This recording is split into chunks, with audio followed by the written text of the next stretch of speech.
إنه الأهلي يا سادة بيكسب بالحكام كالعادة. وقبل ما تشتمني يا عم الأهلاوي أنا راضي ضميرك. الاتحاد كان له ضربة جزاء واضحة مليون في المية في الشوط الأول ولا لأ؟ بشهادة محمد فاروق رئيس لجنة الحكام السابق وجهاد جريشة وكتير من الأهلاوية. كمية أخطاء رهيبة من الحكام في مباراة واحدة مش ممكن. الهدف الأولاني بتاع الأهلي بن شرقي متسلل، وبرضه الحكام قالوا كده. حضرتك شفت الفار جاب خطوط؟ ما جاتش خطوط ولا المخرج جاب خطوط.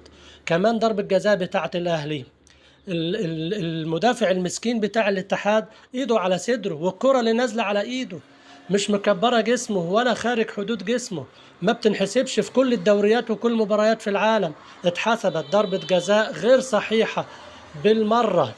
كمان نبيل كوكا اتطرد، الاهلي يلعب ناقص، فالقوم الحكم يستنى يا عيني كلمتين من كريم الديب يروح مطلع له الكارت التاني ويطرده عشان يبقى الاتحاد 10 زيه زي الاهلي. مروان عطية كان يستاهل كارت تاني ويستاهل طرد، ما طردوش.